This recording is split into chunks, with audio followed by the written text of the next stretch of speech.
4 Midwest Guys presents Mandalorian Review.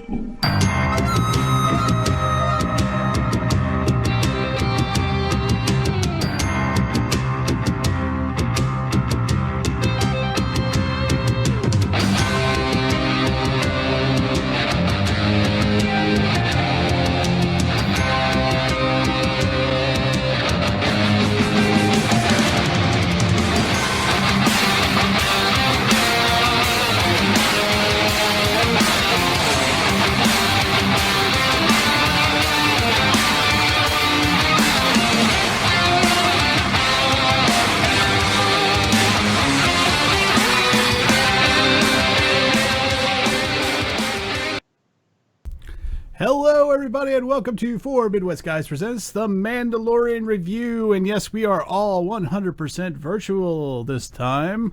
I'm the only one in studio thanks to my illness and no COVID here, but nevertheless, we're playing it safe. I'm here in studio, but virtual via Skype is with me is the Johnny Z and his lovely, lovely wife, Stephanie.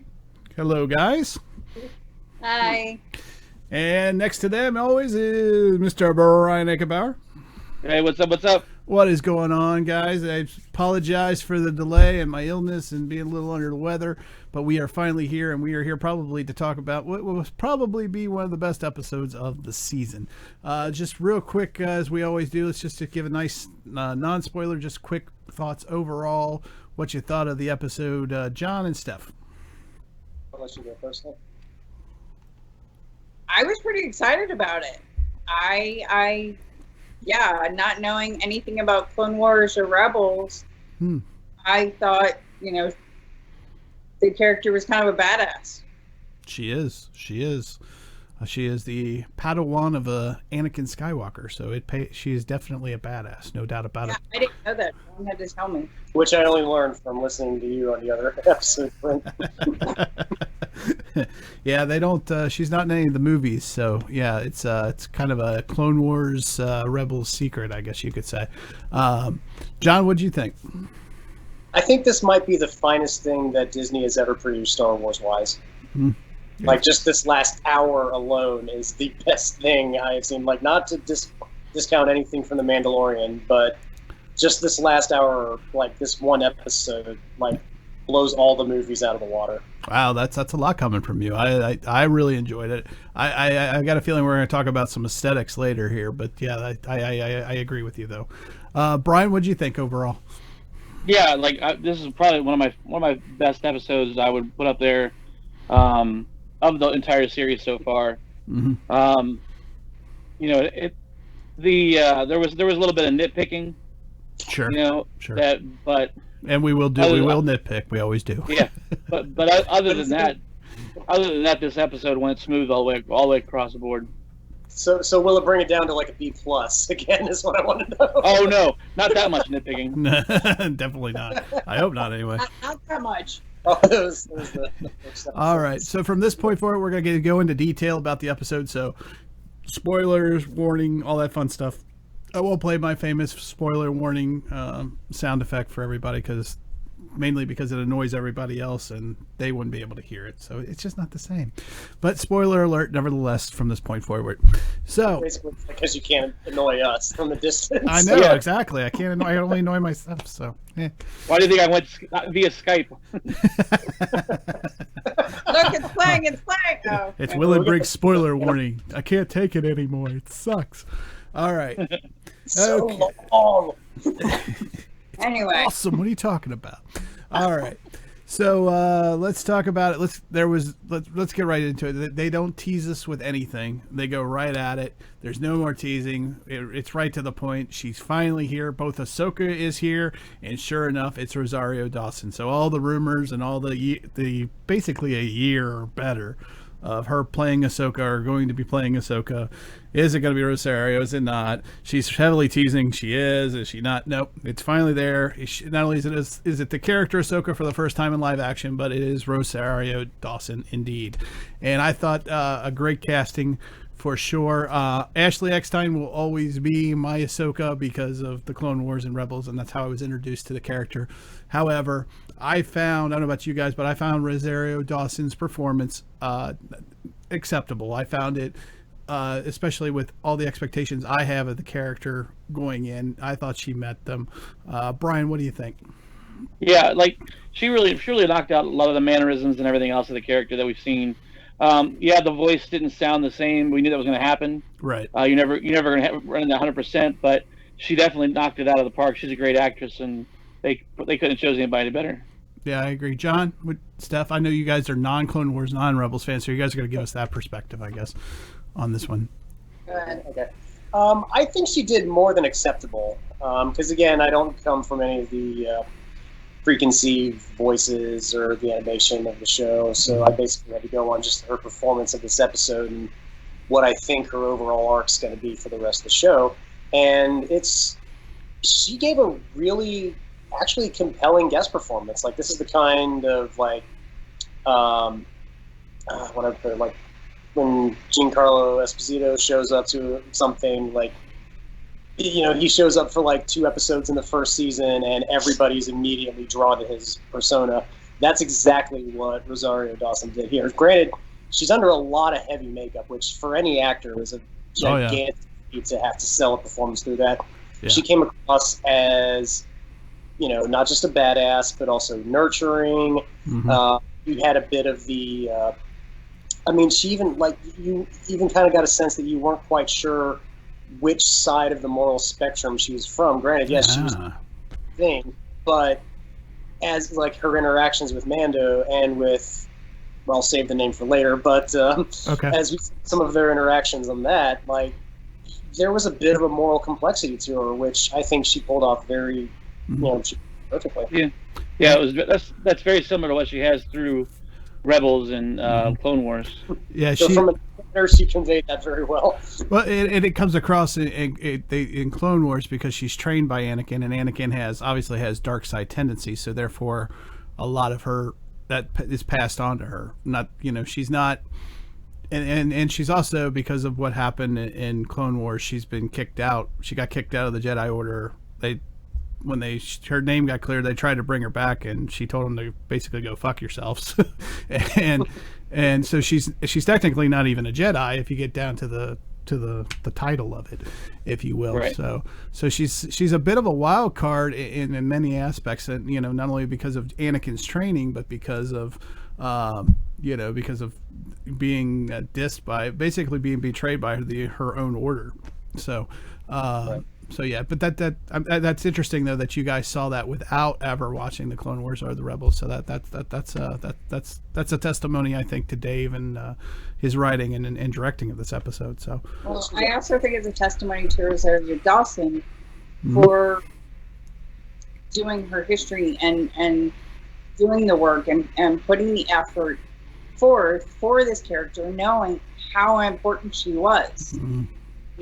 You got to look at it at that too. Yeah, it was the directing. Yeah, it was the writing. Mm-hmm. But the actor has to portray that character too, and she did a phenomenal job. She's a pretty underrated actress, I think. Like, I'm waiting for, like, roles like this where more people can see her, like, just how much. And not to go super nerdy and geeky, but Brian, did you pick up even on her pronunciations? There were times where she ended a certain word, and I felt like she was striving to meet Ashley's pronunciation. Yeah, like I said, she did. You could tell she had watched probably every episode that Ahsoka's ever been in. Yeah, and just watched her. They said that the two met numerous times. So that's probably why. So she could try to get her mannerisms and kind of learn how to mimic her. Yes. Yeah. So, like Stephanie said, you could tell she put in her homework. She did her homework and tried to get as close to what people would consider fan service for somebody trying to replicate something. Yeah. Right. Like that. Yeah. While still being her own character. Yeah. Right. Definitely. Definitely. All right, so let's go from the positives. Let's go to the negatives, and we're really nitpicking here. I'm going to be honest with you, but it is a big controversy online among Star Wars nerds, so I have to talk about it. And I think the best way to talk about that is we're going to take a closer look at Ahsoka through the years. Here, my new little graphic. So you'll now see us over here on the side. Each one of us, we're still here, and we're still talking, but it's mainly so you can see the graphic here, and you can see why people are making a mountain out of an anthill as far as I'm concerned. But nevertheless, one of the big criticisms of her makeup or her wardrobe is there's actually a name for it, but it escapes me, so I'm just going to call them her tentacles, even though there's an actual official name for it. But as you can see, once you get to the fully grown up Ahsoka here, which is what we saw in Rebels, you can see her tentacles do indeed come down to her waist, and in the show they only came down to about her chest level, and same with the rear tentacle as well. So people were saying, why'd you do this, and they were trying to make a big deal about it. I don't have a problem with it. It's a minor thing to me. It bothered me for I think 2 seconds, if that, but it is nevertheless. And I've heard rumors that, it was because of the stunts and it was getting in the way and they were having some trouble with it. So, and I don't know. What did you guys think? Brian, did that bother you with the tentacles at all? No, not so much the length. It was actually like they looked very rubbery. Okay. Where I think we would have liked to have seen them look more realistic. Like we were talking beforehand. Maybe even had like a snake skin approach to them, where they kind of had like a little bit of scaling to them, so you couldn't really see those creases we talked about. Yeah. You really see the creases in the rubber. Yeah. When she moves a couple different ways. Yeah. So it was So that like I said, that's my nitpicking. That was the only thing I saw wrong with the whole thing. But she still pulled it off. She still came across as Ahsoka. There was I wasn't worried about how long her tentacles, or whatever they're called, were. Yeah, I didn't either. John, Steph, did you guys even notice? You probably didn't, but it was. I noticed the rubbery part that Aikenbauer was talking about. Yeah, I did notice that, and I was like, okay. But as far as your graphics, Will and Brink, yep. I'm looking at them right now, and I'm like, okay, well, No, it's not that. To me, it seems like they were doing a cross between the end of Clone Wars and Star Wars Rebels with her for Mandalorian. Does that make sense? In the end of Rebels, the end of Rebels, those are the longest ones she's had the entire time. Yeah, it's basically they get progressively longer. Yeah. Or no. End of Clone Wars and the beginning of Rebels.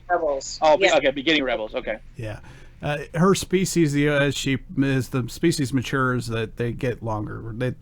There was I'm trying to remember the name of the character in Revenge of the Sith that was the same species as her. She was a Jedi as well. Anyway, she's the one. I remembered her briefly in Revenge of the Sith, and like the two frames she was in. Yeah. Yep. So it's a minor defect as far as I'm concerned.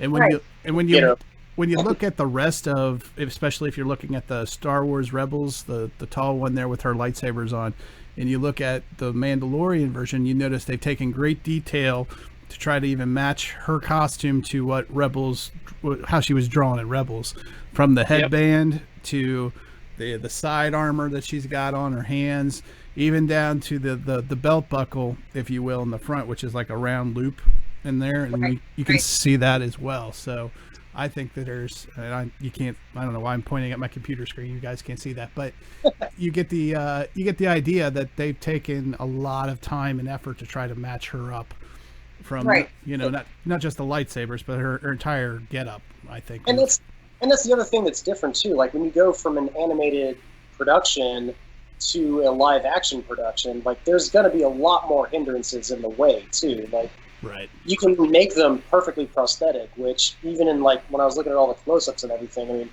one of the shows that Steph and I used to watch a lot was this makeup show on the Sci-Fi Channel called Face Off. Yeah. And we were watching like just like the use of like the textures, the airbrushing, the shading, and everything that they would do. And they would always like the one hint they always would say on there was that a good makeup job can save a bad prosthetic job. And frankly, it looked good. And for all the stuff that her character had to do, one thing, like it fit well. And another thing that actors will definitely tell you too is that if you bury so much of them under makeup and prosthetics, that it begins to hinder their performance. Good point. And that they can't like give off facial recognitions or And emote properly. So it's another thing too. Is like when you move to live action, you got to have a give and take, fan. So if there's any fans watching that subscribe to that, you got to take it for what it's worth and not be such sticklers there. and the I felt like the headpiece that they gave her, I felt like it was made out of foam because I could kind of see that. And for her to have to wear it, you don't want to make her have to wear something heavy. So that's why I'm thinking maybe it was kind of a rubbery kind of foam. For a softer thing where it's lighter. And So that way it would be lighter and it wouldn't feel so heavy. Yeah, that might be why we saw the creases too, like around her neck and stuff in it and whatnot. And again, it's super nitpicky. I don't have any other. This is the first rendition, a first go around, if you will. I expect them to get better, especially if she gets her own series, like the rumor is now that she's going to have her own spin-off series. I'm sure they're going to take more time, and they're going to take, I'm sure there are people online that are already reading, and it's already got back to Dave even, so I'm sure that, they're going to make some changes going forward to try to appease the fans, I'm sure. And especially if she gets her own series, then they'll, probably have a little bit more money even to really develop, a everyday costume for her, if you will. But you're right, that is I don't think Last Jedi levels of damage control yet, though. No, nothing like that. But you are right. So she's wearing a lot of makeup because the one thing you got to remember is Ahsoka is orange, so she has all the orange makeup, and then on her face, on top of that, is the lines of her that the white lines on her face. So she's got all that on her plus that on her, and she's still having to perform. So that's a good point, John, that all that might be hindering her. So, but I'm sure, like I said, give them time, they'll work out the kinks, and it's only going to get better as far as I'm concerned. But let's talk about the actual battle scene real quick. I loved how they used the tree. I like how she sliced the tree and then she blew out the middle of it and used it as a weapon. I just thought that was cool as shit. I don't know, what you guys think about the whole battle scene, the opening battle scene with her hiding and then coming up behind people, slashing in with her lightsaber. I mean, I just thought it was badass. Go on, Ikamura. Oh, okay. I thought you were going to start talking. We did. You said go to you. My bad. No, I thought it was a great scene. I would have liked to have seen maybe a little more of the her blocking ability, like with the shots going off. Maybe see a couple more of those. But other than that, it was spot on. Yeah. Yeah, I thought it showed that she's still the chosen one, still the Padawan of the chosen one. She's still a veteran of the Clone Wars and the Rebel Alliance. She's been through countless wars and battles, and it showed. What do you guys think of seeing her for the first time in the whole live action battle, John, stuff? We absolutely loved it. We thought it was fantastic. I got some. And so we thought it was pretty awesome. I was like, wow, this chick is amazing, and so cool that Star Wars is giving girls and somebody else to look up to besides Princess Leia. Yep. And it's pretty cool. I mean, she's a fighter. She's this, she's that. But yeah, she's amazing. She's very cool.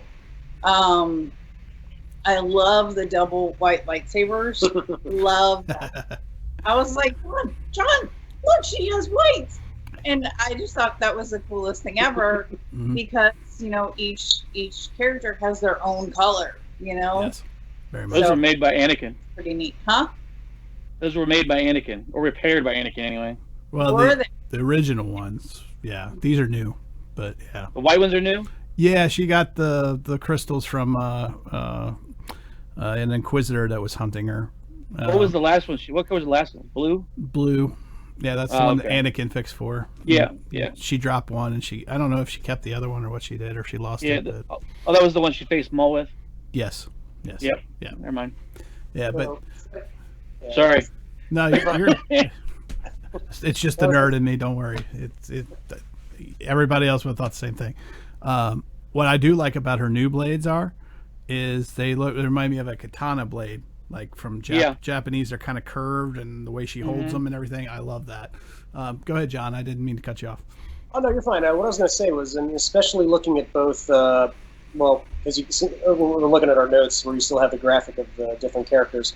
Both the middle picture with her holding the two swords behind her, and the two swords in front. Those are both different styles of shorter katana blades, and again, everything with the fog, the foggy forest, and it's something I wanted to bring up was there is a lot of Kurosawa influence in this. And what this was the reason, Hank, what you were saying about not seeing a lot of the different techniques and everything is because this is how the heroes in a samurai film in a Kurosawa sometimes would enter. They would enter in the fog, where you would like the hero would be obscured, and they're essentially like a specter in the mist. Right, that's basically just going through everybody, which is exactly what she I got. did. Yes.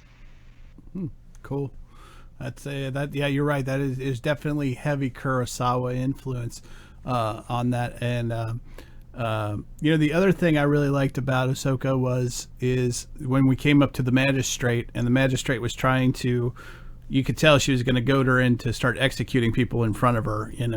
How many is it going to take? And she was going to try to get her to lay down her arms, and she just cuts her off and says, they're already suffering under you. I give you a day to make up your mind whether you want to surrender, which is just take charge, and flip the script on her, essentially. Which that's again to me that's very. And I'm going to go back to this a lot, but to me, that's very Anakin Skywalker-esque, It was very it's funny, Brian, you mentioned that part of it. It's very Anakin-esque because he was always straight to the point, get everything done. Whereas, Obi-Wan and everybody else was always negotiate. Let's negotiate, and that's what a lot of people remember from Jedi's is that whole negotiating thing where it's always trying to get the good outcome with least amount of fighting possible. And her and Anakin had the same mandate where it was just, we need the outcome. I don't care how we get there. We want the outcome. Yes. Speaking of that bad guy, I don't know, her name was, the character's name is Morgan Elsbeth, but it's played by a lady, and I looked her up, Diana Lee, help me out here, Endo Santo. Endo Santo. Yeah, so apparently she's a martial artist. She's worked on Buffy the Vampire Slayer, Blade, Wild Wild West, Star Trek Enterprise, Hulk, Rent, The Fast and the Furious, Tokyo Drift, and her dad is Dan Inosanto, who was the training partner of Bruce Lee, which is just freaking awesome to me. I love how all this stuff is connected, and how like the Mandalorian stunt double is the grandson of the Duke. John Wayne. I mean, it's just there's all this Hollywood history. And they also said that this Lee, she's the first Vietnamese character in Star Wars. And I love her demeanor. I loved her demeanor. I want to see more of this bad guy. What did you think, John, of the history connection with Hollywood, number one, and then number two with her demeanor? Because I loved her demeanor. Well, I mean, her demeanor was perfect. She was a great foil for the way the entire episode's dramatic circle was set up. And as far as the Hollywood connection, I mean, it's fitting, like you said, the fact that the person doing the physical role of Mando is John Wayne's son, which fits because that's also grandson. I'm sorry, thank you. Which fits because it's a space western, right? And exactly. It's else better than a connection to John Wayne to play in your grand space opera western. Yeah, and I don't know if he worked on this episode or not, but just to think that you have somebody's connected to Bruce Lee, and then you've got a direct link to John Wayne in this one episode. It's just like boom, it blows your mind when you think about it. Once upon a time in Hollywood. Yeah, exactly. Right. Brian, the other thing that I feel like they're trying to do with Mando is they're trying to be inclusive. So we have the the girl power with the Ahsoka and Cara Dune and and Bo-Katan, bringing her up, showing her, showing them. And then when we had last week, we had the first Korean Canadian.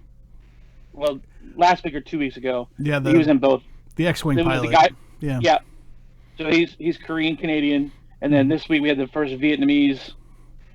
Like they're pulling all the different minorities in and trying to boost them up in a basically what Star Wars has never really shown that.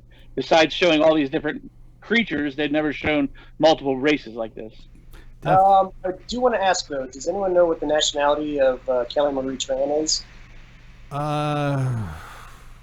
She might be Korean. I'm not sure now that I think about it. I'm not sure. I'd have to look it back up.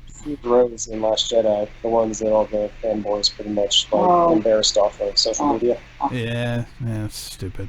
But what about the Magistrate's General Lang, who is none other? Talk about pulling another actor out of obscurity, who is Michael Benn, who is AKA that's John Connor from Terminator 1. Kyle Reese. What's that? Michael Biehn was Kyle Reese. Oh, Kyle Reese. You're right. John Connor's his son. You're right. Forgive me.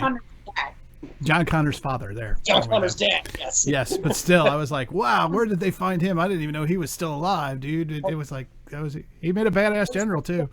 Hicks from Aliens. Was he an alien? Yeah, he was an alien. Hicks. He's also in The Abyss too. Yeah. And a deleted scene in Terminator 2. He's basically like James Cameron's. James Cameron makes a film, he's got a role. So she's American, but her parents they're Vietnamese. Like she's from she was born in San Diego. Kelly Marie Tran? Kelly Marie. Yep. Okay, so there we go. So technically she was the first Vietnamese. But still, so. All right, so let's move on and let's go about the real quick. I'm just going by what somebody else had said on a different podcast channel that I was watching. I don't know myself either. I was asking. If it's true, then yeah. So let's talk about approaching Corvus. I thought it was funny that Baby Yoda is still being a stinker and is still using the Force to get what he wants. I thought that was pretty funny. That he's still trying to get that ball and he's still using the Force when he needs to get what he wants. I thought that was a pretty funny part. I don't know. I just got a kick out of it. It's good because, as we'll see later in the episode, that actually it shows a lot more about his character. And now that you mentioned that, it actually becomes a big character piece. It does, actually. It will play into it later. Absolutely right. A little foreshadowing going on. So let's move on to Amanda moving into town. The town, and again, I love the aesthetic. I love that the Asian meets Star Wars. There's something about that. Again, if it's Kurosawa's influence, I don't know. There's just something cool about.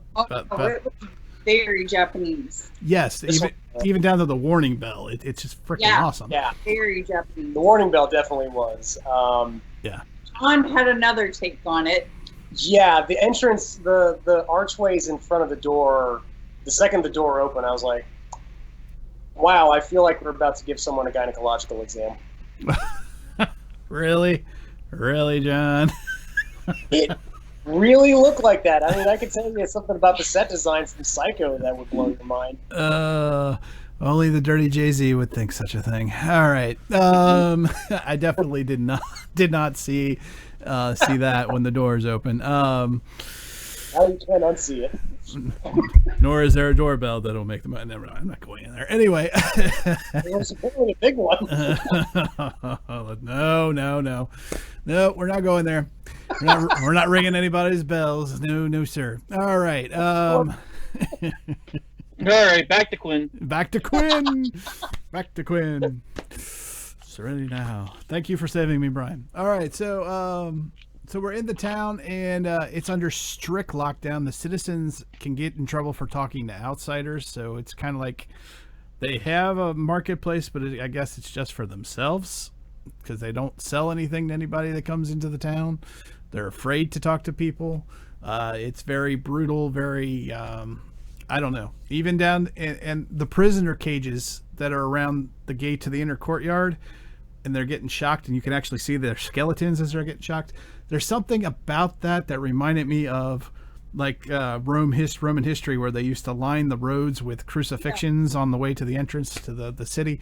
It kind of had that very brutal, very sadistic kind of feel to it. Brian, what'd you think? Yeah, it definitely had that medieval times kind of. Yeah. Like they want to show the people that have done wrong, so they're using it as an example of what not to do. Yeah. You know, as opposed to just pulling them behind the gates and no one knows what happens to them. Right. No, this is what happens. We're going to show you, and this is why you're not going to do it. And you know that for a lot of people, that's more effective than pulling them behind closed doors. Yeah. Right. And it just adds to the lore of the magistrate. It shows her evil. I think it just shows that she has these such, not only is her demeanor mean, but she's a mean person, and she'll do whatever it takes to get the job done, right? Almost like it was one of the most brutal things I've seen in the Star Wars universe. Actually, as kind of cool in a way, because it's just how it fits so well in the universe. Yeah. I don't think the magistrate's demeanor is mean per se. I think she's very much an authoritarian. Oh, definitely. Sheriff Kind of Nottingham kind of thing. No, not even Sheriff of Nottingham. I just feel like she sees herself as the law and order of that area. Okay. And I know Sheriff, I get it, but I don't know how to say it. No, you're right. It's correctly. authoritarian. But she came back to that area. That's not actually her place. No? No, she came back to that area. She actually she made Brian. We were talking about this, right? Yeah. So the backstory that we get a little later, and I was going to talk about it later, but we'll go and bring it up now. It's not a big deal. Is that her entire family gets wiped out during the Clone Wars. She witnesses that, and then she ends up working for the Empire and kind of builds her own enterprise under the Empire by stripping worlds plural of their natural resources in order to build the Imperial Starfleet. And it looks like she's at least started here by the forest and the smoke and the the smog, we'll call it. It's not even fog, it's smog that Ahsoka's hiding in, really. That she's already started doing the same thing to this planet. Was that the walkers that were in the back there? Actually, those were some kind of an alien form that were eating what was left of the trees. I'm not sure what those were. Actually, there's some sort of a and at the end of the episode, you see where they give the magistrate back the guy who's actually in charge. They give him back his. I did see that. Yeah, they put the robe on him, which was cool. That's the Jedi restoring order, which I love. But I don't know. Would you? Let's see. We already talked about that. Sorry, I'm a little off my notes today. Let's move on to a meeting with the magistrate here, and I love the Japanese courtyard. Like, it opens up to the inner. We get into the inner part, and there's just this nice straight walkway. There's two pools on each side, and the whole thing's a Japanese garden. And it's green. Yeah, it's green. Like, it's totally opposite of what you see outside. Yes, right. Exactly. And I love how she's feeding some sort of Asian goldfish. Is the way, I don't know what they were, but that's kind of koi some ponds, Asian. Yeah, just very cool. And I was like, the first thing I thought, I was like, this is going to be an awesome battle scene. If I had lightsabers, that's exactly where I'd want to fight. You're going to see the squales come out of the water. Oh, screw you. Squales. Damn squales. Go, we don't need squales. We're not squales. You want to bring up that whole kind of koi pondish area. Yeah. I think this is probably the best design set. Like, it's a great concept set that they created in this town. Because, and again, you guys think I might be crazy by pointing out the fact that I think that the doorways are very kind of vaginal almost. Uh-huh. But it enters a classism almost. Because if you look at the atmosphere on the outside where all the markets is, it's it's polluted, it's grimy, it's dirty. But the second 2 rows of doors open, and you get to this beautiful place where it looks like none of that is for you to Sunlight, exist. yeah, it's completely different. And so that the doorways are pretty much saying she owns this town. She runs it. Yes. You know, have to go through her. Yeah. And she sets up the class, the structure the way she wants to. And if there's any spark of anything of charity, which I don't really see, but if there's any spot of sweetness, it's she's showing it to herself. Is she does like nice things, but she protects it and she keeps it for herself. But you know, if there's any minor spark of humanity, it's just she at least appreciates good things. But that's about it. But yeah, you're right, John. It's like every door you enter, you know, you're getting better and better, but it's, you know, everything else around it comes at a cost, you know, that everybody else is paying the price for her lavish lifestyle, I guess, is, you know, as an emperor or empress, but, you know, doesn't take care of her people at all. It's the production designer, if that was his intention with the doorway now. I don't think you will ever get Dave Filoni to admit that those doors Oh, look no, like not Dave. Like, I think the production designer snuck that in. Like, that was his idea. Oh, Jenny, always thinking with your never mind. Got me through high school. Yeah. Oh man, you're gonna get me off track again, man. That didn't take long. So I thought it was interesting about the Spear Beskar, though. That was freaking badass to me. I would just the fact that she has it, she's done her homework, she knows that it can stand up to a lightsaber. And wow, does this episode show that too? That Beskar is finally we have something other than another lightsaber that can withstand a lightsaber. Lightsabers have been awesome. They've been cool, and I love them. But I've always had that problem that they're almost like the super weapon that nothing can stop. And now we have something. Beskar is apparently, at least in this episode anyway, is the answer to a lightsaber. Beskar to the lightsabers are what carbonadium is to adamantium for Marvel nerds. There you go, Brian. What do you think about that Beskar being the answer to the super weapon that is the lightsaber in Star Wars? I mean, like we've always wondered. We kind of got that picture though during Rebels and Clone Wars that they hinted at it. Yeah, they hinted at it a little bit. It wasn't as the fight scene was in those weren't nearly as awesome as this. You know, actually watching the lightsaber and the Beskar come together, almost like crackling as they hit each other. We didn't have that in the Clone Wars and Rebels. Yeah, not even a little bit, but you know, but it really shows it. And I just think that's awesome that we finally have something that can, you know, there's something out there other than another lightsaber or those little, you know, electrical swords or staffs that the whatchamacallit that the stormtroopers had. Yeah. With the electric stuff, you know. Yeah. You know, what's funny is like this just proves our point of why Boba Fett was awesome. Because he had lightsaber burst armor. Yeah. Beskar?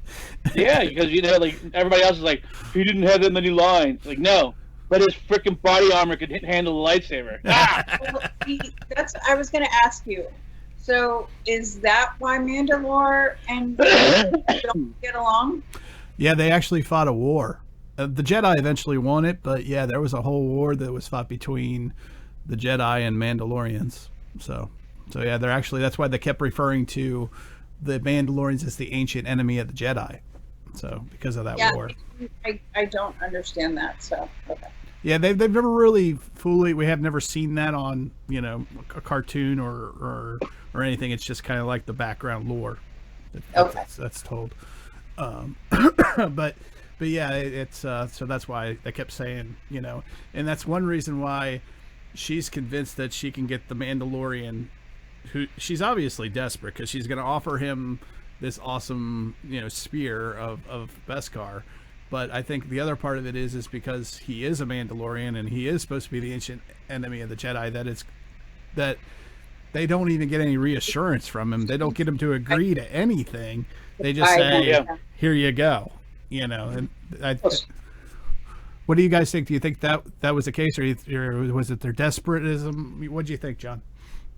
I mean, basically, from what we've seen with the town, like she thinks anybody has a price. Yeah.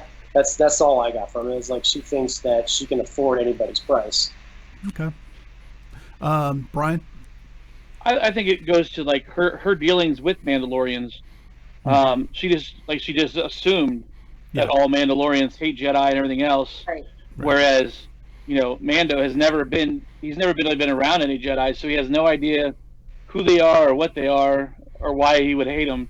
Because he's from the different faction where they completely separated from the Mandalorians who had the issue with the Jedi. And back to their old ways. So he never really had any kind of issue with Jedis. Right. In fact, he even says when he lands on the planet, he's like, I've never had any dealing with Jedis. Like he's worried about it. Yep. So that's a good point, Brian. So and then another little comedy piece, the conversation he has with Lang before he leaves, and Lang's like, what is that? And he says it's his good luck charm. I was like, that's perfect. That's a perfect cover, and I thought it was funny. It was like, it's my pet lucky dragon or something. Look, I just thought it was pretty funny. Right. All right, so let's talk about the meeting with Ahsoka, the big showdown, and I'm going to go back to our closer look here, and I'm going to pull up give me a second here. I'm going to pull up the next graphic. So one of the things, and John and Steph, you guys might be a little lost here, but John, you may know a little bit about it because you've heard me talk about it a lot. So one of the things that always accompanies Ahsoka pretty much everywhere she goes is there is this owl creature. It's actually called a convor, and you can see the animated version down there below. And you can see that they did put it in the shot in that little. I circled it there in yellow, and you can see they actually did put it there, just for that, which is just another nice detail. Now, what you may not know about the owl is there was this arc in Clone Wars, a story, 4-part story where Anakin, Obi-Wan Kenobi, and Ahsoka Tano end up in this void or nexus place of the Force where there is godlike representations of the Force. So you had the father, which is like overall the Force, and then you had the daughter, which was the light side representation, and she had a brother who was the dark side representation. Well, during this battle, she ends up getting slayed by her brother, but before she dies, Ahsoka is in trouble and is about to die herself, so she saves Ahsoka with her last dying breath, essentially resurrects her from the dead. So ever since that point in the Clone Wars, this spirit animal version of the daughter of the Force follows her wherever she goes. So it's a kind of a deep thing, and she shows up everywhere. Spirit animal. Yeah, like a spirit guide. Yes, very much so, a spirit animal guide. It's funny because typically we see the animal first. Yeah. Like when they're doing shots, mm-hmm. like they'll pan shots, and all of a sudden you'll see the owl flying somewhere, or you'll see the owl sitting on a branch, and then you'll see Ahsoka. So it's really kind of cool. Like when you're watching, like I was telling Willem, when this episode came up, and you see Mando walking through the woods or whatever, and all of a sudden you see the owl. You're like, oh, here comes Ahsoka. Like, it was one of those. It was really cool, like tie-in to Rebels and Clone Wars. Yeah, and considering Ahsoka goes across the galaxy and goes to all these different worlds, this owl keeps showing up at all these different worlds. It's the exact same owl.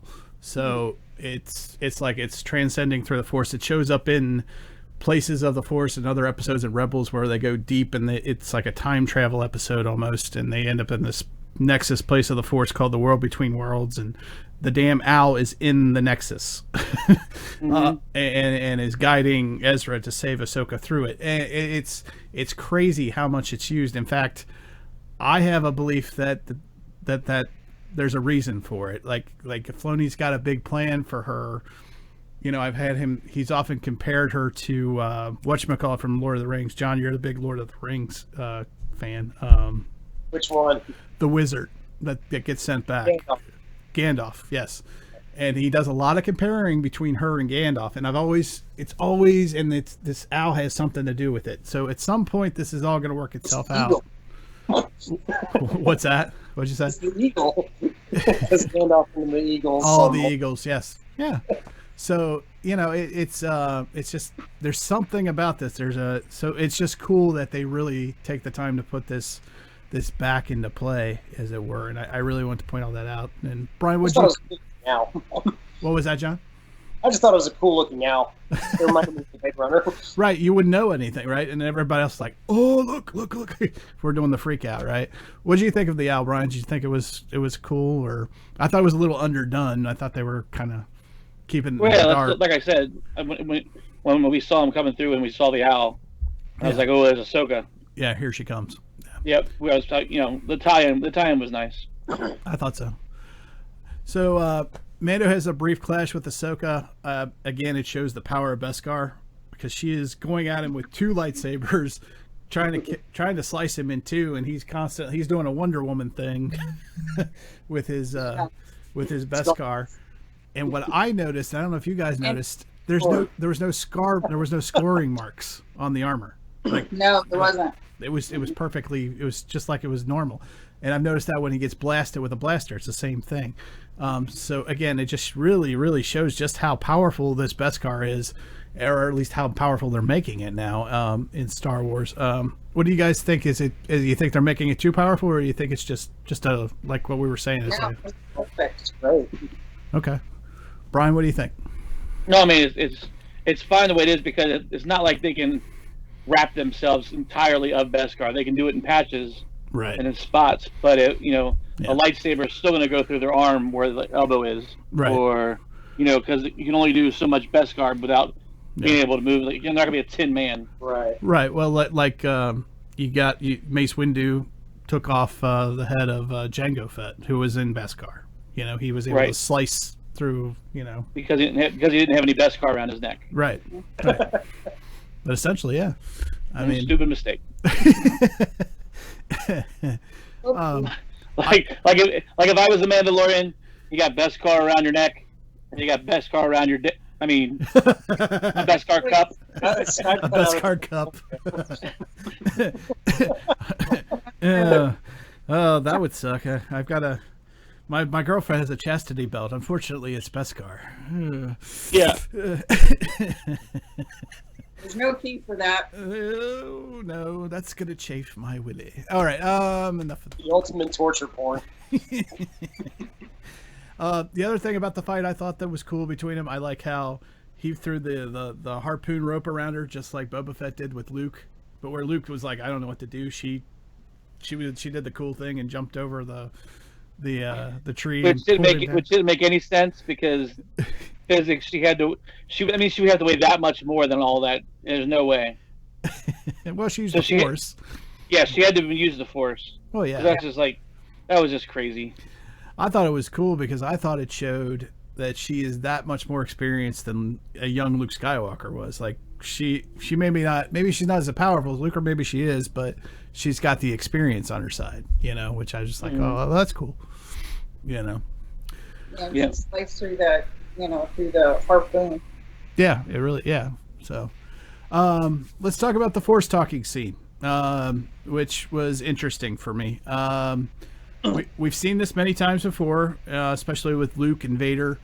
They're talking back and forth through the Force while they're trying to escape at the end of Empire Strikes Back.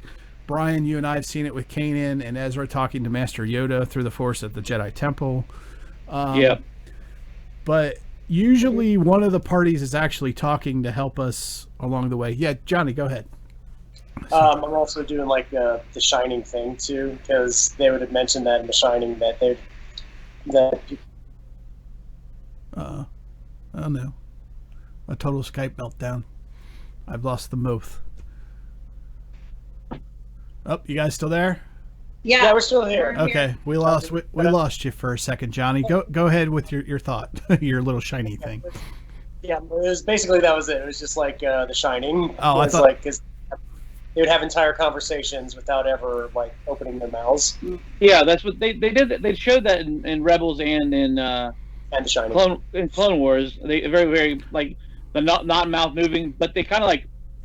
They had that fading where you could hear the conversation going on, but you couldn't see them. Right. But it was basically that was it. It was just like or at least back and forth. or at least one person was talking to help out. Right, and that's what I kind of wish we had that there, where she would say, you know, we could have heard her say something, and then even if we just heard a, you know, like a grumble from Yoda, Yeah. you know, where maybe it wasn't English we heard, it was something else, but where we heard some kind of back and forth, as opposed to just.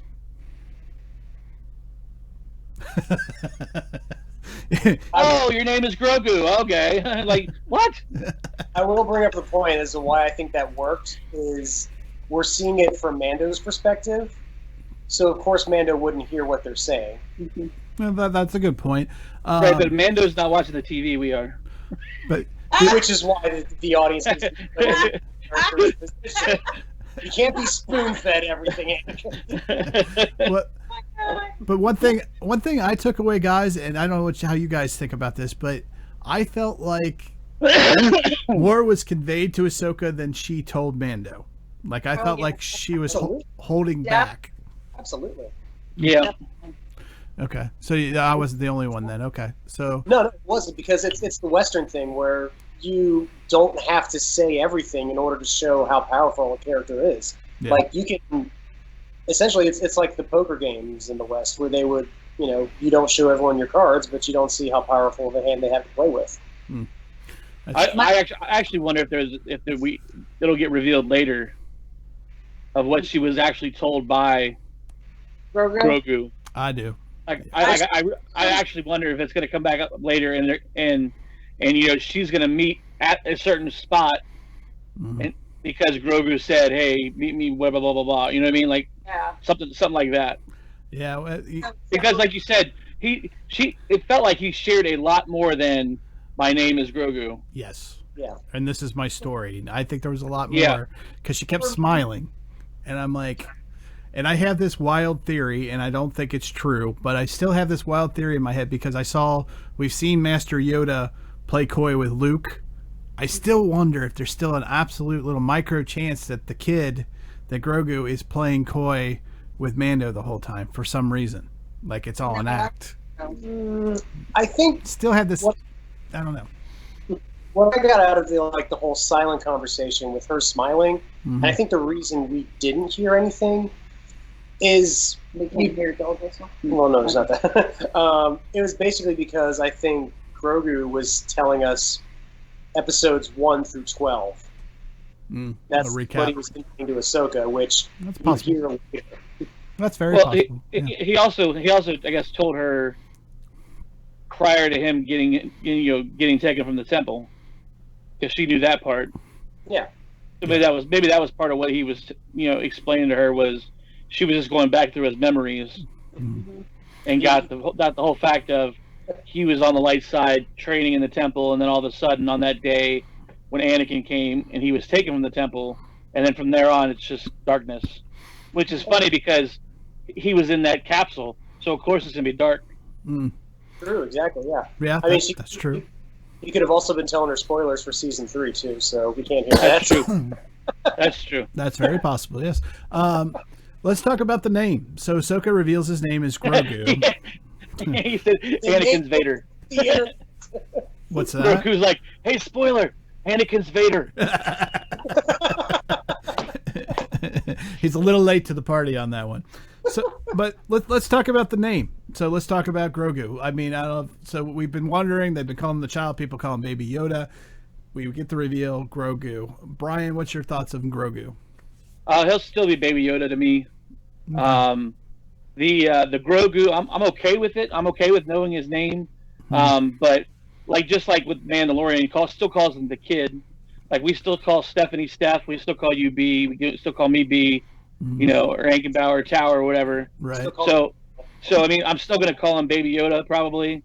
But now that he has a name, now I think it kind of gives him that next level of maturity.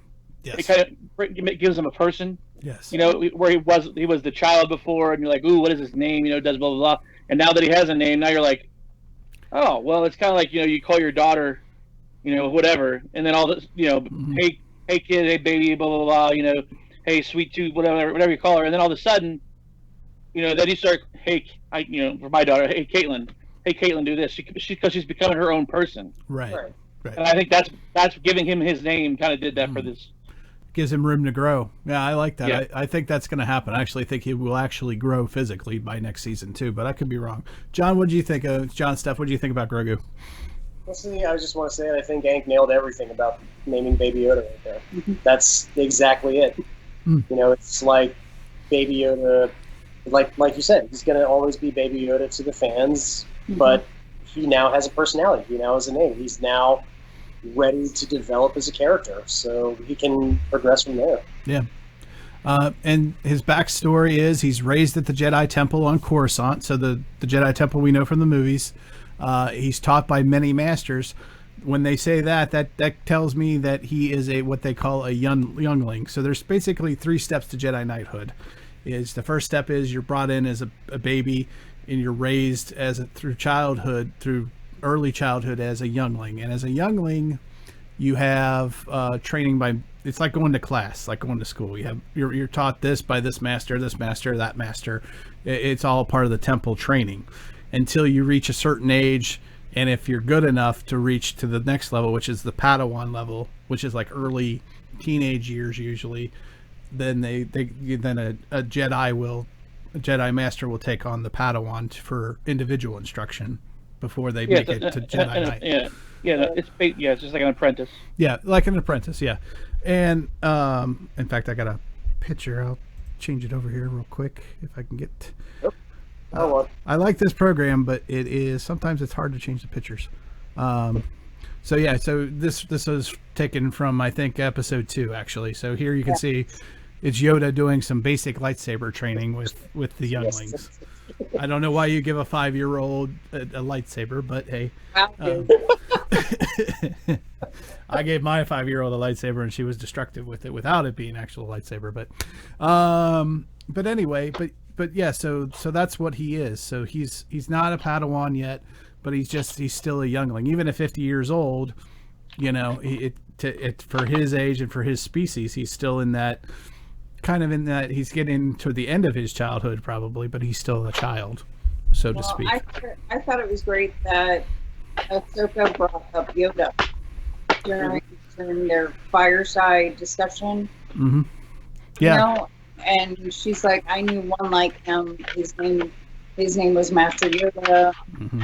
And you know, and I'm like, oh hey, throwback, you know. But well, not only that, but the kid took notice. He went, you know, he was like, he's like Yoda. Oh yes. Yeah, because he knew who Yoda was. Yeah, exactly. So.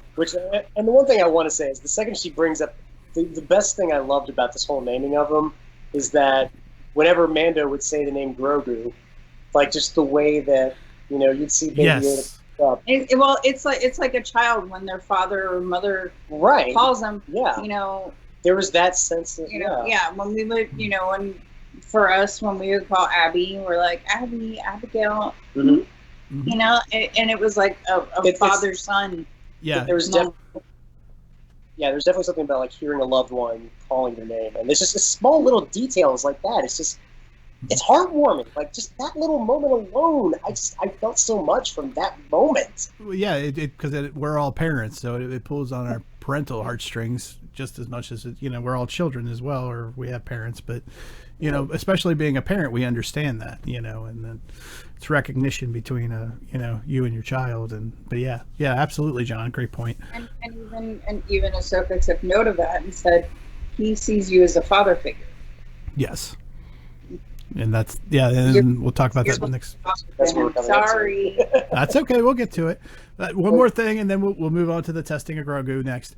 I just want to bring up, who do you think? Because we also find out somebody hit him, but he doesn't know who hit him. Yeah. Who do you guys think? Just off the top of your heads, with just a random wild theory, who do you think hit Grogu? A squale. Fuck you. Real answers. Brian. I'll go with Yoda. Yoda? Okay. That's a possibility. Brian, what do you think? So I think it was either Yaddle. Okay. Yep. Because we never saw anything happen to Yaddle. We saw her in the chamber. You know what I mean? Mm-hmm. Yeah. But we never saw anything else. Okay. So I think it was either Yaddle or I think maybe it was Mace. It could be Mace. That's a good guess. You might want to help Stephanie out with Yaddle there, Brian. Who Yaddle is? Yeah. Yeah. Yaddle is the female version of Yoda. We see her. We saw her briefly in the in like in the one scene where they're at the top of the tower. Phantom Menace. And she's sitting in the chair, discussing everything when everybody's sitting there. Mm-hmm. Right. We saw her one time, Okay. and I was so maybe she hit maybe Grogu is her and Yoda's child, and that's why she took him and hit him. Little Jedi bounce. Yeah, go ahead, John. I was gonna say I actually do have a legitimate theory, just kind of crazy off the wall thing. Okay. In Revenge of the Sith, that one kid who came out on the platform and was like lightsaber fighting all the other stormtroopers and actually pulled him. Yeah, the one that gets killed at the end. Nameless youngling, but I think he probably did that as a means to sacrifice him. I mean, I think that would make a nice little throwback twist moment to tie everything in together.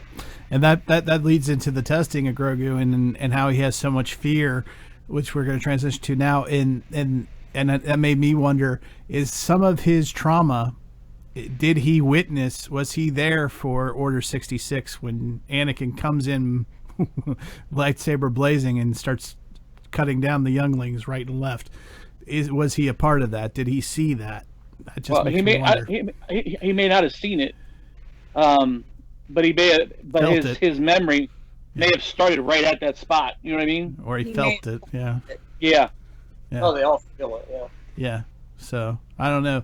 What do you think about that? What do you think about that stuff? If he was you, because we all remember that scene, Master Skywalker. We don't know what we're gonna do. But I just said maybe instead of seeing it, like we don't think he saw it, but I think maybe everyone who holds the Force, they felt that. Oh, absolutely. When all those children died. And I think he was being hidden, and they were probably trying to go back and get the other children when all of that happened. And, and she brings up the fear, and she says, I can't train him. Because she says all this fear. He has a fear. Not only does he have fear, but like you were saying, Stephanie, he's got an attachment to Mando. Because Mando's able to reach him where Ahsoka cannot. And she recognizes that, and the line that she says is I'm not going to put him through that. This can happen to the best of us. The best of us. Who is she referring to? She's that was a great moment. I thought. Oh, it was an awesome moment. To Anakin, like I immediately felt that's who she was referring to. Absolutely. The first thing because we all know that fear is a path to the dark side. The only way we know that was from episode 1 when you sense that about Anakin. Fear leads to anger. Anger leads to hate. Hate leads to suffering. So that's how Ahsoka knows what fear leads to, which is why she's hesitant. So that's why I was like, that was a wonderful moment when she said, I sensed that fear in him. So I was like, perfect. And not only that, but the one flaw of Anakin Skywalker is he can't let go of anybody. He's afraid to lose. He's afraid to lose his wife, his child. All these things are what actually turns him to the dark side in the end. It's mother. Yeah, exactly. And so that line though was just like, oh man, that's an awesome line. It was just that kind of almost gave me like goosebumps when she said it. I was like, oh, Anakin, ouch, and it shows her perspective. What's that? There are good things in the prequels, just like that. Oh yeah, and but it also shows Ahsoka her viewpoint on Anakin. She doesn't look at him as the scourge of the Jedi who turned to the dark side and then came back. She still looks at him as her master, as the good guy. Which her master who got turned to the dark side. Right, exactly. But she's not. But still her master. But she won't even acknowledge that. So that just shows her viewpoint, her point of view, if you will. A certain point of view is Anakin is still a good guy overall. She's ignoring the Vader part. So. Well, because at this point, like Vader's a Force ghost, but it's Anakin that's the Force ghost, right? And not Vader. And The one thing that would have made the scene absolutely perfect is if they had just given me just a hint of the Imperial March when she said that, just a little bit, just a few notes would have been cool. Anyway, we did get some John Williams moments. I did hear that the second she said, when she was saying I've felt his presence in another, you heard Yoda's theme come through. Yes. That's a great point. I forgot all about that, John. That's a great point. The music is the oxygen. Yeah, absolutely. Fantastic. And he incorporated it perfectly. Yes, he did. But she even goes a step further and goes, it's better just to let his powers fade than to have him go to the dark side, essentially. She's like, just let him go.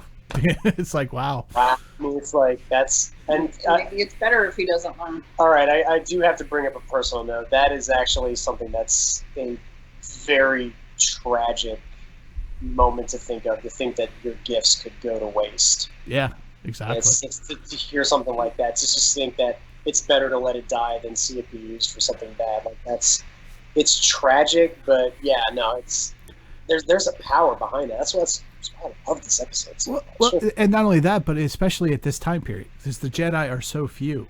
You think they'd want to get as many Jedi back out there as they can to keep the line going, and she's still denying it, because she knows better. It's just a really Jedi thing to do. I don't know.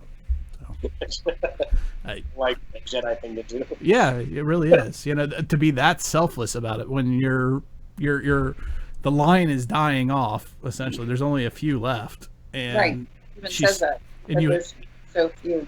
And you have this potential for another Master Yoda, potentially, and she's denying that because of what she knows. That to me, that's a selfless thing, really. So, selfless or selfish? Selfless and detached, almost too. I think it's more so the fact that she feels that she wouldn't train him properly. Oh, is my thought, because she knows that she followed Anakin and she watched where Anakin was leading her. Mm-hmm. So she stopped before that happened, but her trainings may not be the same trainings that other Jedi who are straight light, would have done. Right. So maybe that's why she doesn't want to train, because she doesn't feel she's good enough to be a trainer. So she's not worthy, is what you're saying. Right. She doesn't feel she's worthy. Because she says she's not a Jedi. Right, she's not. So, I never thought about that. That's a great point, Brian. That's a great counterpoint, really. Maybe it's a little bit of both. I don't know. I'd have to think about that, actually. Give you something to think about, Brian. Nice job. All right, let's move on to... we already talked about the backstory on the magistrate. So let's move on to the final assault on the city. I absolutely loved the cutting of the bell at the beginning. That was just total badass. There was just something about it that just, I don't know. It was like poetry. I don't know how else to describe it. What's that? The final warning. I mean, it's basically her final warning. Is it cut in half and falling to the ground? Yeah. So it's the last warning they're ever going to get about her showing up. It's the end of her empire, the end of her time, the end of her reign. It's a lot of symbolism. I don't know, Brian. What did you think about the cutting of the bell? Let's see. I mean, I enjoyed it. Is the destruction that the lightsabers can do. I thought it was kind of cool. Oh yeah, absolutely. Fantastic, badass, love it, and that just makes the best car even more badass in my mind. But this time, all the way in every episode, we've always seen Mando be the lead. He's the lead good guy. He's the lead badass. He's the lead gunslinger, whatever you want to call it. But this is the first time we see Mando play sidekick. What'd you guys think about that? Go ahead, He kind John. of played sidekick in the last episode too. Like, if you notice, he left the facility first and allowed for Kara and Weathers and everyone to have like their nice escape action sequence there. Yeah. And he's basically the coda at the end of that sequence. That's So true. Which, and it's kind of like the Clint Eastwood thing with The Man with No Name, like in that sort of sense of the Western, where he would show up to a town, the town would just, you'd get to know like the plight of the town, and he would basically just be like he's the guide of the audience, he's the vision, so you follow him to follow the rest of the town.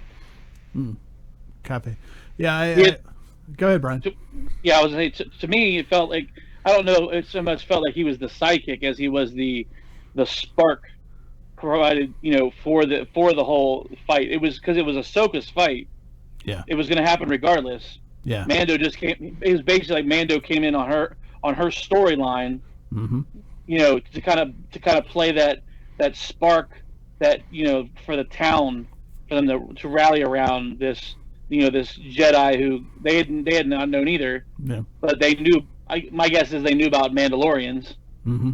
And it was like the Mandos always follow the way, and they're the ancient enemy of the Jedi, and now they're working together. Yeah, for our cause. And so it kind of felt like on one sense, yes, it kind of felt like he was the sidekick, but I think it was more of he was basically just there to kind of watch Ahsoka's story in this episode take place. Yeah.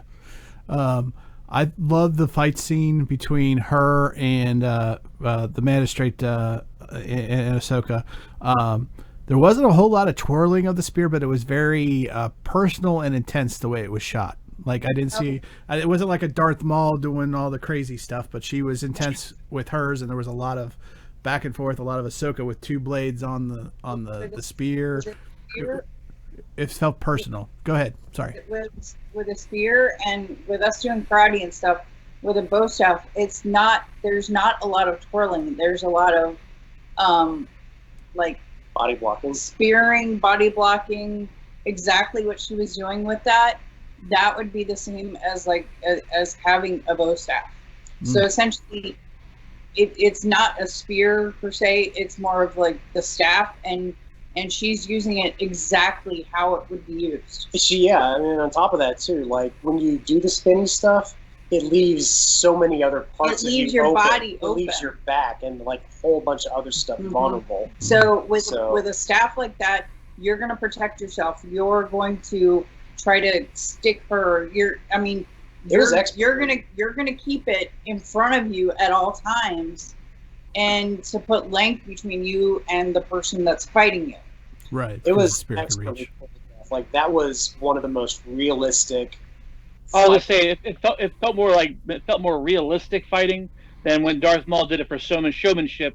Be all flashy with his with the red lightsabers. Yeah, absolutely. It looked good. That one looked good. Yeah. Felt good. It felt good because it felt personal to me too. It felt very real. It felt gritty. Yes, very gritty. That's how you do gritty fight scenes. Yeah. Yep. Yeah, I was very impressed with it. You know what it reminded me of? You guys, have you seen that? It's that video of the big fat guy with the and he's doing all the twirls with the thing. Yeah. The lightsaber kid, from YouTube. Yes. Guy. Yeah. So I mean, that's what it reminded me of. Like, it's like realistic. Like, you know what I mean? Like, because he's in his mind, he thinks he's like all Darth Maul and like whoa, and nope, he's realistic because he's barely moving. And then again, the Beskar holding up against the lightsaber. Oh my god! How they melt this stuff down? If it's that damn strong, I just don't, That was the way. Well, you saw it wasn't just like a regular flame when they were when she was torching it. That's true. It was like a industrial super strength. blue, super blue flame, like yeah. It was like a ceiling kiln or kiln, or what do they call those, like fires where they mold everything? Kiln, yeah. It was a thing that she had just for that. That's what I was just saying. That was the way. What it reminded me of, which is a funny movie that reminded me of this. It reminded me of when in Cowboys and Aliens. Oh God! When the aliens are melting the gold. Yeah. That's exactly what it kind of reminded me of. This whole like the way it gets melted. Extreme heat. Yeah. Too funny. The Misty fan in me just keeps thinking of Diabolique. Or Diabolic, yeah, that's the one. Spraying gold everywhere. You fell asleep by that point. All right, let's talk about the big reveal. I I'm gonna sit back on this. So yeah, here I'm about to go on a ramble. I'm about to go into stuff. So bring out this crazy Star Wars board. It's time. Board, man. So obviously the big reveal is Grand Admiral Thrawn. It's gonna get spin off. Brian, I'm gonna throw this to you because we've watched Rebels, we've watched Clone Wars. Do you think they're gonna spin this off into the Finding Ezra series that we've been waiting for I don't know, 3-4 years now? I mean, it could very well be. I mean, they're bringing Thrawn in, but what has happened when we do eventually get to Thrawn? Yeah. What has happened since then? Was Thrawn defeated by Ezra? Ezra went a different direction, and so we're never going to get to meet Ezra, in real life, yeah. or is this, why?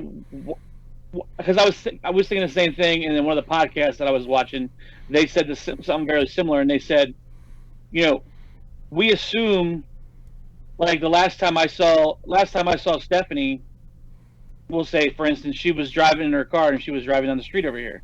Mm-hmm. So that going with that logic, what we're doing right now, the next time I see Stephanie, she should be in her car driving. Gotcha. You know what I mean? Yeah. So why would we assume that Thrawn will be with Ezra? Correct. Yeah. Why are we assuming that Sabine would be with Ahsoka?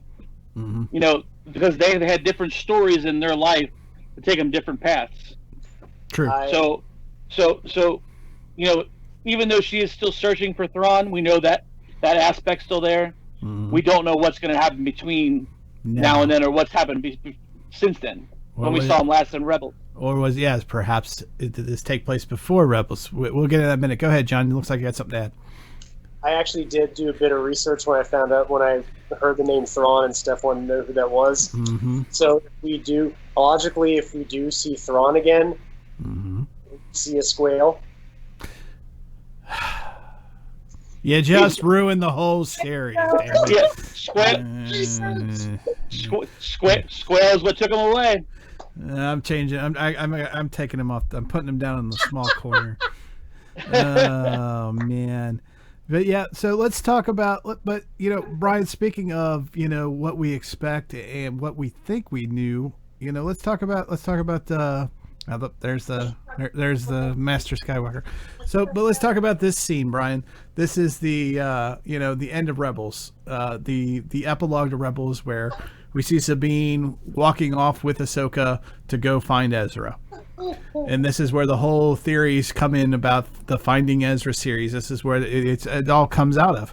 Now, Dave Filoni has since this episode has come out and said this scene may not have taken place before the episode we just watched in Mandalorian. So this whole scene may actually take place after the episode we just watched in Mandalorian. And if that's the case, that changes the entire dynamic. Because that means that, yes, Sabine would not be with her yet. And that she's searching for Thrawn, and then eventually she's going to find out that Ezra did this to Thrawn. And I'm not trying to spoil Rebels, but that they've gone off somewhere, and maybe this is what leads to this, and this is how they're going to start the Finding Ezra series. We're going to see this scene again, maybe in episode 1 of Finding Ezra. That could very well be. I wouldn't say it changes everything. To say that this is just a like us seeing Ahsoka between essentially Clone Wars and Rebels. This what this is before that scene where she shows up. Yep. I wouldn't go as far as saying that, but that would explain also why her tentacles are shorter. And why she looks closer to pre Clone Wars, pre last episode here of Rebels. The only thing is the events of Rebels still would have taken place. It's just the epilogue, this ending scene, may be out of order. That's what I'm saying. Yeah. So I don't know, but yeah, I think there's a good chance that Dave's only teasing us right now, but I think Dave is setting us up that this scene has yet to take place, that the Mandalorian episode we just watched with Ahsoka in it takes place before the ending the epilogue scene of Rebels, because all we know is Mandalorian is right now is about 5 to 6 years after Jedi, and all we know about this scene is it took place after Jedi, but we don't know how long after Jedi it took place. That's the thing. I have another question for you. Did at the end of this episode, did Mando take the Beskar staff? He did. He has the spear. Yes. Okay, because I was like, is that what she's holding there? Is she holding the Beskar staff? That's a great point. It looks very similar. It looks damn similar, except the only difference is it's got the round top to it, and that's the only difference. But that was my next question. Was like, did she keep the staff? And that's what she's going around holding, when we saw her last episode. And she's no longer fighting with lethal lightsabers, but rather a steel of Beskar, which would be more Jedi than anything I could think of. Yeah. Or she fights with this, but she has her lightsabers. That could be too. But what the thing on the round thing on the top is, I still don't know. It seems to be kind of like a Jedi religious symbol or something. I have no idea. Oh no, that's where the stone goes, so she can find out where the Ark of the Covenant is. It's the staff of Ra. The staff of Ra. When she places it in the right spot. Take back one Kadam. All right. So the other big reveal in this episode is where Ahsoka says, "I can't train him, but there is another possibility.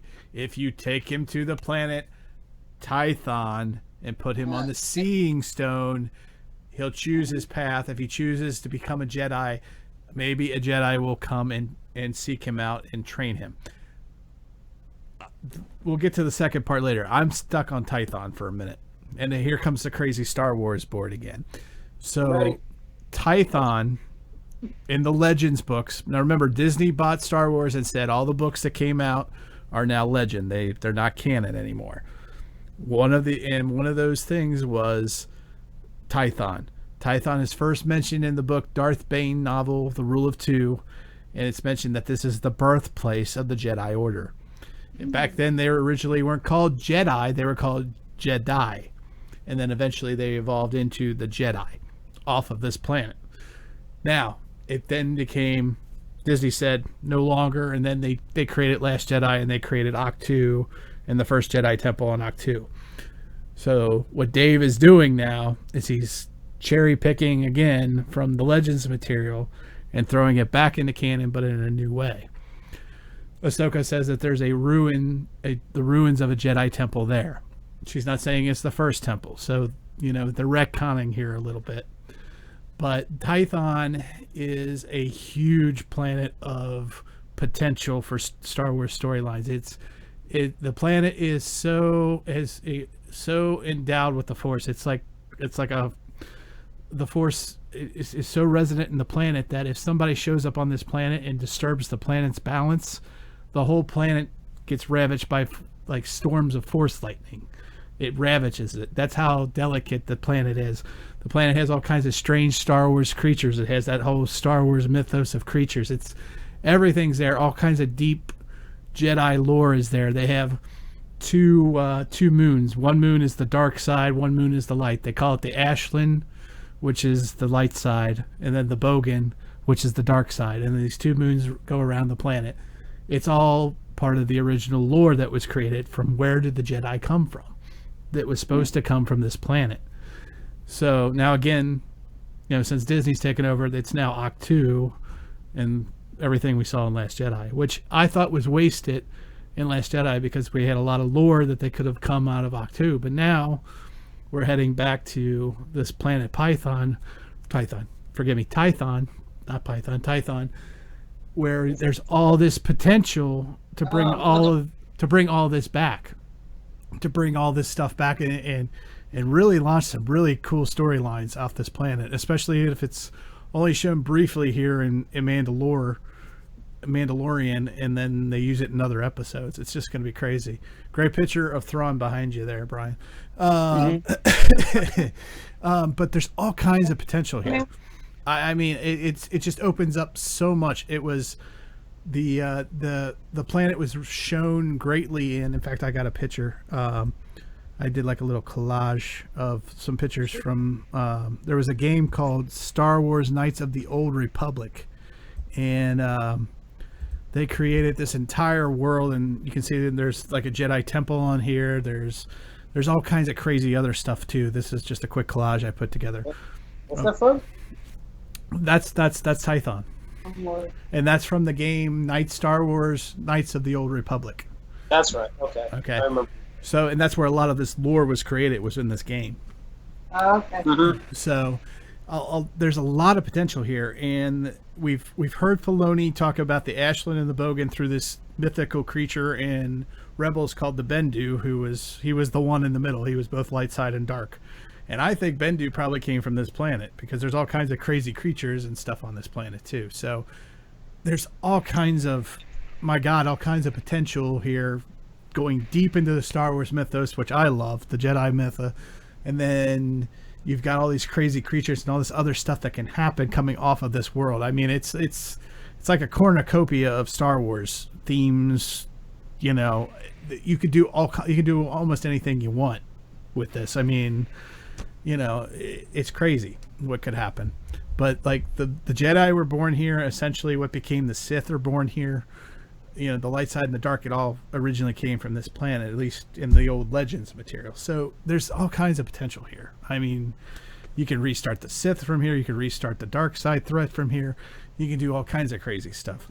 So it opens the door. I mean, really opens the door to what it could be. So, but anyway, that's my big thing on Tython. What's something you would like to see, Brian, if they do go to this planet? I wouldn't mind seeing. I wouldn't mind seeing the whole the God trilogy. Oh, the Mortis. Have it linked back up with Mortis. Okay. Seeing back up with Mortis. At some level, mm-hmm. or possibly seeing other Bendus. Yeah, that would be cool. That'd be really cool. Live action Bendu. Yeah, wouldn't mind seeing that. You know, that wouldn't be bad. Or just seeing, like Jedis that never left, and seeing the, you know, how peaceful and yet powerful they are. Like not ever leaving the planet like other Jedis did. That'd be cool. Or seeing if the Sith are still there, or maybe the Sith have some remnant. You know what I mean? Yeah. That would be badass. Or seeing some kind of like going there and having the whole planet be vacant, but you can see on the wall, you could see murals. Yeah, like talking about what happened. Paintings and teachings and paintings that come alive like it did in Rebels. That'd be sweet. Yeah, with the wolves and stuff. Yeah, that'd be awesome. That'd be sweet. That would be awesome. So, John, Steph, I know you don't know a lot, but would you guys be open to that kind of opening of the door to the Star Wars myth and lore? Would that be something that would interest you as fans who have not watched Clone Wars and Rebels and aren't as invested? Let's just say, at least not yet. Okay. I think yes, because then it would kind of dig us further into it and be asking more questions and saying, okay, who's that? Why are they important? Gotcha. Cool. So you would take you deeper as a fact. Okay, John, and what do you think? You know, just the mentioning of Tython, or just that was the Admiral, right? The Tython's the planet. Thrawn is the Admiral. Thrawn, right. Yeah. Just the mentioning of Thrawn at the end of the episode was enough to send me straight to Google, which is how I knew about the squales.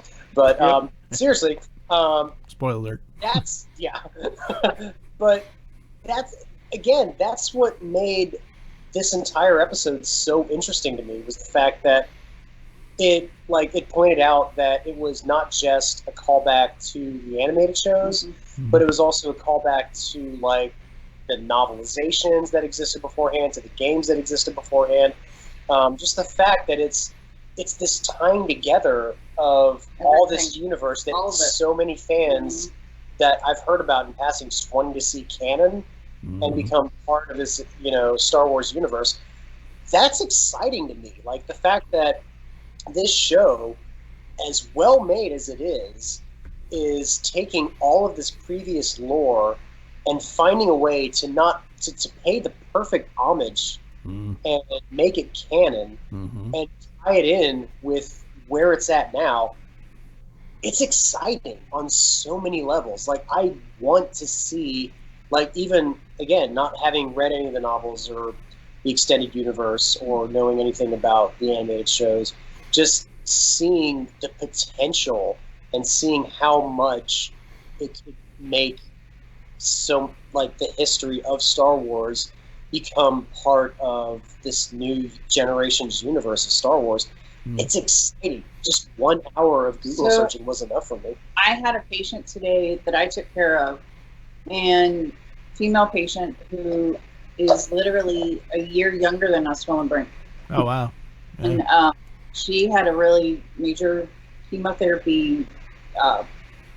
She had 3 kind of heavy drugs given to her today. Anyway, the lady literally came in with Star Wars hand sanitizer, a Star Wars Baby Yoda cup, a Build-A-Bear Baby Yoda with bag that she stored all her stuff in, and a Baby Yoda, like, she found one of those, like, eye things that, the sleep things. Oh, face masks? A face mask, yeah.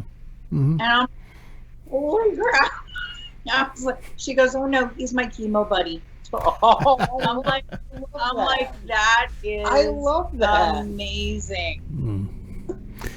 Sounds like a woman after my own heart, I'll tell you. That's Right? awesome. She's still trying to set you up. Oh my God. No fixing me up. All right. So let's talk about one last thing. We've gone really, really long, but this episode is just so full packed.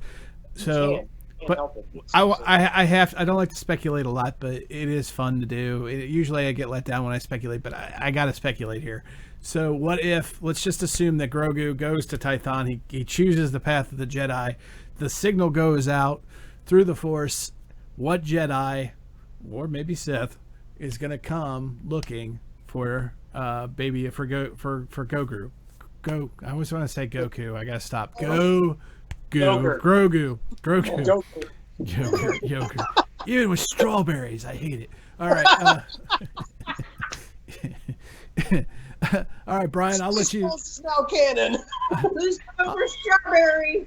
I'll let you take first crack at speculating here. Who do you think Grogu's gonna call to? Well, I think there's a bunch of different things that fans are throwing out there. Yeah. They're throwing out there Mace Windu. They're throwing out Ezra. They're throwing out Luke. But that's saying we're going to see somebody physically reach out to him. I think we were talking earlier that it could be like a Force Ghost Yoda or a Force Ghost Obi-Wan to tie in the new Obi-Wan series.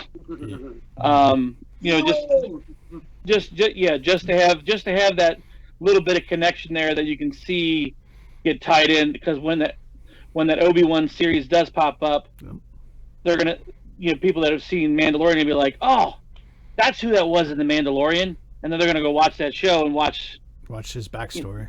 Yeah.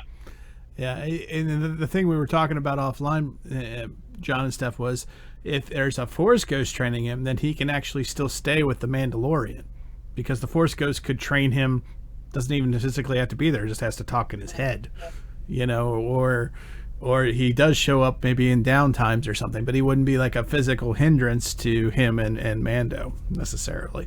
I'll tell you what, I'll be fine with it if it's Force Yoda, Force Ghost.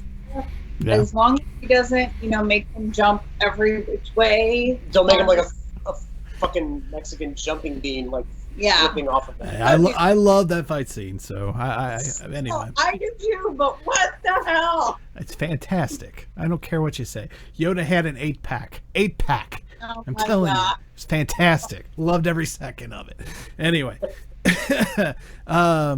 Yeah, I like the like we were saying, Brian, the Force Ghost Master Yoda would be pretty cool.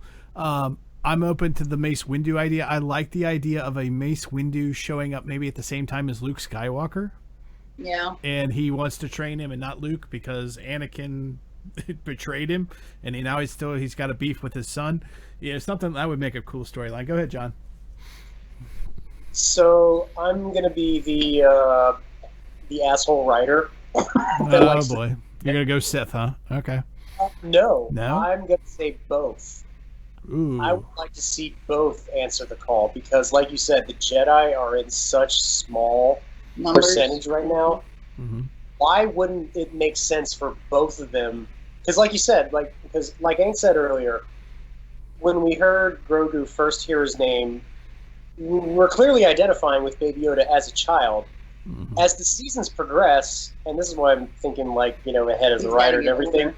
He's gonna get older. He's gonna get to that teen year. And rebel. He's gonna have some bad influences. So why not have voices from both sides, basically battling over His the soul. So are you saying it's going to be like a Force Ghost bad guy? It could be both. I don't know. It could be a physical embodiment of the Well, bad. because with the Sith, you only have two. Well, but again, it could be a physical embodiment of the bad side, or it could be a Force ghost of the good side. But either way, just that dichotomy of the devil and the angel on both of his shoulders, trying to basically pull him in either direction. You could have like a leftover Inquisitor, Brian. They could pull that, I guess. As far as a Darksider. Because ultimately, it's going to be Mando as the parental figure that's going to be pulling him back to essentially make whatever kind of moral ground decision Baby Yoda's going to. So that could end up being the overall arc of the show, where it's Mando pulling him back from the dark side. We might end up seeing a Mando sacrifice by the series finale, just to save the soul of Baby Yoda, to preserve the balance of the Force. That could be. That would be interesting. So he's got a dark side. So he's tempted by the dark side, not just by his own powers, but by an actual outside influence. And his fear too, that she sensed. Yeah, exactly. So maybe when he chooses the path of the Jedi, the dark side senses his fear, the Jedi sense his Force, the light side in him, and the two clash. Exactly. Yeah, that's possible. That's an interesting theory. Yeah. It's the narrative way. If I were to drag this out for a few more seasons, that's how I'd want to tempt my audience. And I got to be honest with you, and a lot of people aren't maybe for this, but I would even be okay with an unknown Jedi showing up, just because I want to learn about his story. Well, it would expand the universe even more. Exactly. Yeah. Why is this person, Yeah. Why is this what happened to this person? How did he come out of Order 66 alive? Or I like Jar Jar. Yeah. Yes. Or the way we talked about it, Brian, with with the Sith or whoever from the dark side coming, but portraying himself to be a good guy. Yeah. And Mando lets Baby Yoda go with him, and then realizes he's a bad guy, and then we spend the whole rest of the season trying to search for Baby Yoda to try to chase him down to get him back, because he knows he's with a bad person. I like that idea. I like that idea a lot, because Mando would have no idea. He would not be able to tell the difference unless he's Darth Maul, that he's between a Sith and a Jedi. He doesn't even know the Sith exist. So I got something. Yeah. How fitting would it be if the person representing the light side turned out to be a droid, which Mando has a history of not respecting and not trusting. Yeah, but now he is. But yes, but the fact that the dark side's influence could turn him back to those old fears of droids. Well, the only thing is droids don't teach the Force, but they could change that, obviously. But or at least a cyborg. A cyborg would be interesting, like a Darth Vader kind of type. But. Or the dark droid Jedis or whatever that we were watching. The dark, Shadow Trooper or something. Yeah, maybe. It'd be interesting. There's all kinds of theories out there, and that's why I love to speculate. So, I just had to throw that in. I know we went long. We went really, really long, and we are long. We're about an hour and 40 minutes almost. So let's just move on to final thoughts and grades. Brian, I'll let you go first today, sir. Yeah, even with my nitpicking, it's still an A+ episode. Oh yeah. I enjoyed the storyline that we got. I hope that it progresses the way we want it to progress. I hope they don't just shut it down and say that's all you're going to get. Of Thrawn and of Ahsoka, they just wanted to tease it and then have off. Had to do a spin-off later. I hope that we actually get to see a little bit more of Rosario Dawson play Ahsoka. I thought she did a really good job, and I'm hoping that now that we have a name for Grogu, that he'll actually start developing more into a character, and you'll get that back and forth banter between father and Mando, son. Mando and him, as they do things where, like, we saw the previous episode where he was trying to teach him how to move the wires, and he's like, the red one and the blue one, don't cross them. Oh, never mind, I'll do it myself. You know what I mean? Like one of those. Yeah. So hopefully we get some of that. Yeah. For me, it's an A++. We finally get Ahsoka the live version. We find out it's Rosario Dawson, which I was rooting for. The whole we get the Tython is thrown in there. My God, they throw in Admiral Thrawn in there. They're teasing a spin-off series with Ahsoka in here. We find out Baby Yoda's name. We get his backstory in here. We only have 3 more episodes. And yeah, there's only 3 more episodes. Damn it, this is bullshit. But it's just fantastic. I'm not sure. This might be the highlight of the season. I hope it's not. I hope somehow they find a way to top it. But hats off, by the way, to Mr. Dave Filoni, writing and directing. You've come a long way, sir. You've proven that you can now do live action effectively. I think I thought last season his director was a little shaky. Now this was dead on. You nailed Ahsoka, but you know Ahsoka better than anybody. You let Rosario bring that to life. You brought in the Kurosawa that John was talking about, the aesthetics, everything about this episode, down to the villain and the demeanor. Everything about this episode to me is perfect Star Wars, except for the damn tentacles with the little things. That's the only nitpick I can have. That's the only thing I can find. I love it. A++.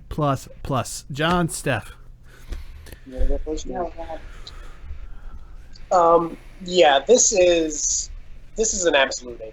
Like, this takes all of the best of not just The Mandalorian, but Star Wars as a whole, and it is an embodiment of excellent homage filmmaking, of fantastic storytelling. I mean, like I said before, it got me interested and excited enough to do my own Google search of the extended universe by the end of the episode. That takes a lot. You've taken your first step into a bigger world. I know there's such a big world. That's why it's so much to delve into. But this show was so good. So much attention was given to all the right things. And that's the thing I think needs to be brought up, is we've seen where Star Wars can go wrong by showing too much attention to what doesn't need a lot of focus. This knows exactly what to focus on, and not just as a means to appease the fans, but as a means to tell the story the way it needs to be told. And where I hope it goes from here, and that's what this episode has me excited for, is I want to see the overall 5-season arc. I want to see the Bible of this show play out exactly the way it's intended. Because, frankly, no matter what we speculated, no matter what fan theories or fan fiction we've devolved or created in this episode, I hope it stays true to its own universe and it keeps this course and it keeps all of this up, because that to me is the true sign of really great genre fiction. Absolutely. Steph, anything you want to add? I know Johnny's very articulate, so he's hard to follow sometimes. I'm sorry.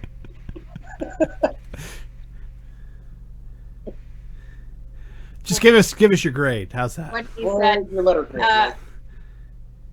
So many A's, I can't even think. It was awesome to watch. it actually kind of, I kind of want to watch Rebels and Clone Wars That now. a girl. Yes. This is the way. This is the way. I'm kind of getting sucked in with the whole Bo-Katan and Ahsoka Tan. And like Ahsoka Tano. every time they bring up a character, I'm like, who's that? and this black, what's that? And even our friend Brad, you guys know him, he's watched both of them, and he's like, well, yeah, this and that, and I'm like, huh? I'm like, I don't know anything. This sucks.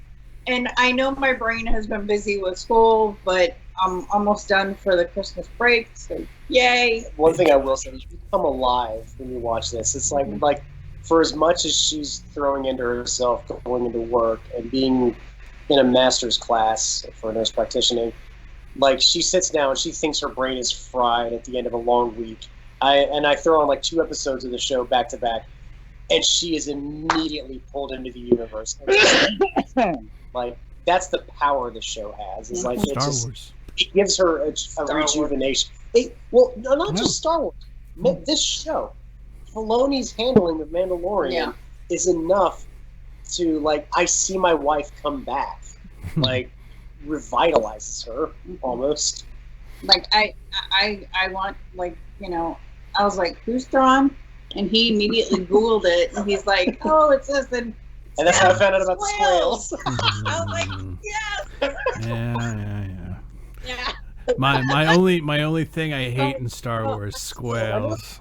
Purgles. Frickin' Purgles. Yeah, we call them squirrels. I don't know that I want to go into reading the books yet. Hey, Brian. But hey, but I would like to watch the 2 shows, and I think that would be fun, and that could be something that me and you binge watch, and maybe Abby absolutely too. Yeah. So she wants to watch. Start with Clone Wars. And we lost Brian. Did we lose Hank?